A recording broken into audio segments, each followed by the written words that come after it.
10वीं क्लास की विज्ञान का चैप्टर नंबर 6 नाम है जैव प्रक्रम। इसके ऑब्जेक्टिव क्वेश्चन हम कर रहे हैं।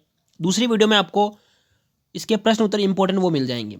इस वीडियो को देखकर आप कम से कम गारंटी के साथ कह रहा हूँ अपने 40 से 50 नंबर फिक्स कर सकते हो।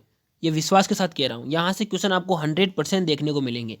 पहला प्रश्न है, सजीवों द्वारा अपना भोजन ग्रहण करना क्या कहलाता है? पोषण कहलाता है। ध्यान रखना। मनुष्य में वृक्क यानी कि किडनी का तंत्र कौन सा है? तो किडनी क्या करती है? उत्सर्जन का काम करती है, खराब चीजों को बाहर निकालने का। स्वपसी पोषण का उदाहरण है। यहाँ से क्वेश्चन आया अभी भी। तो पेड़ पौधे स्वपसी अपना भोजन स्वयं बनाते हैं। स्वयपोषी पोषण के लिए आवश्यक है क्या है? तो उसके लिए कार्बन डाइऑक्साइड गैस और जल भी चाहिए, क्लोरोफिल भी चाहिए और सूर्य का प्रकाश चाहिए, तब जाकर हम खुद का भोजन बना पाएंगे। तो यह केवल पौधों में होता है, तो उपयुक्त सभी सही है। अमीबा अपना भोजन किसकी मदद से ग्रहण करती है? तो आपको ध्यान रखना, पादाप। पादाप से अपना भोजन ग्रहण करती है। यह एक कोशिकीय जीव है। छठा प्रश्न है कि मनुष्य की लार में पाए जाने वाला एंजाइम, लार में कौन सा रहता है? तो एमाइलेज रहता है। आहार नाल का सबसे लंबा भाग, तो सबसे लंबा पूछा इसलिए क्षुद्रांत होगा। श्वसन का मुख्य उद्देश्य क्या है? श्वसन से क्या होता है? ग्लूकोज में जाकर वह ऊर्जा उत्पन्न करता है, एडीपी से एटीपी बनाता है। इथाइल अल्कोहल बनता है, किससे बनता है? अवायवीय। जब अवायु की अनुपस्थिति में शोषण होगा तो वह इथाइल अल्कोहल बनाएगा। ग्लूकोज का विखंडन होकर पाइरुवेट बनता है। यह क्रिया क्या कहलाती है? यह कोशिका द्रव्य में होती है और यह क्रिया वहीं पर होती है जहाँ पर इनका ग्लूकोज का विखंडन होता है। अगला प्रश्न है, पाइरुवेट के विखंडन से कार्बन डाइऑक्साइड जल और ऊर्जा देता है। यह क्रिया क्या कहलाती है? तो माइटोकॉन्ड्रिया में होती है। फुफ्फुस के अंदर मार्ग छोटी छोटी नलिकाओं में विभाजित हो जाता है अतः गुब्बारे जैसी रचना अविकृत हो जाती है। ये फेफड़े के बारे में कह रहा है।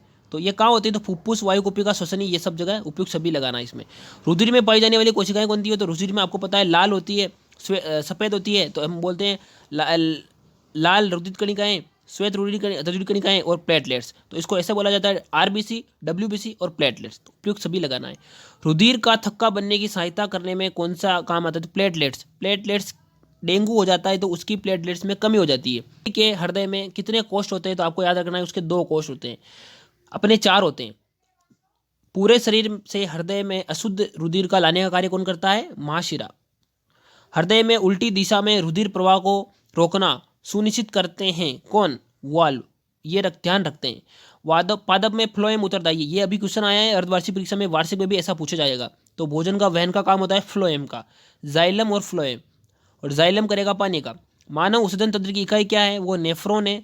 इसके बारे में 100% क्वेश्चन आएगा, नेफ्रॉन का चित्र आएगा पूरा, तो वहाँ से आपको देखना है। वोमेन संपूर्ण नेफ्रॉन, वहाँ से याद रखना है आपको। एक स्वस्थ वयस्क में प्रतिदिन कितने लीटर किडनी से जो टॉयलेट निकल जाता है, तो उसके बारे में पूछा था। ये आपको याद रखना है 180 लीटर। इस प्रकार से आपने सारे ऑब्जेक्टिव क्वेश्चन को देख लिया है। अब हम कुछ क्वेश्चन ऐसे कर लेते हैं जो ऑब्जेक्टिव में नहीं आते, लेकिन अब हम कुछ ऐसे क्वेश्चन देख लेते हैं जो ऑब्जेक्टिव नहीं आते लेकिन रिक्त स्थानों की पूर्ति करने में आ जाते हैं। तो देखना, वे सभी प्रक्रम जो सम्मिलित रूप से अनुरक्षण का कार्य करते हैं जैव प्रक्रम कहलाते हैं। पत्तियों में गैसों का आदान प्रदान रंध्रों द्वारा होता है। पत्तियों में हरा, जो हरित लवक के कारण होता है, हरा रंग, और यकृत में पित्तरस होता है, और क्षुद्रांत कार्बोहाइड्रेट, प्रोटीन और वसा का पाचन करता है, और ऑक्सीजन की अनुपस्थिति में होने वाला अवायवीय श्वसन कहलाता है। स्पैग्नोमेनोमीटर नामक रक्तदाब मापता है। सामान्य संकुचन 120 से 80, लो तो रहता है 80 और हाई रहता है 120। ये बीपी रहती है, ब्लड प्रेशर। रुधिर कणिकाओं का लाल रंग हीमोग्लोबिन के कारण होता है, और एक कृत्रिम वृक्क नाइट्रोजनी अपशिष्ट पदार्थों को अपवहन द्वारा सही करते हैं, इसको डायलिसिस बोलते हैं। रुधिर का लाल रंग हीमोग्लोबिन के कारण होता है। तो इतने आपको क्वेश्चन याद रखने। आई होप कि आपको ये चीज़ समझ में आ गई होगी और वीडियो को आपने अच्छे से पूरा देखा होगा।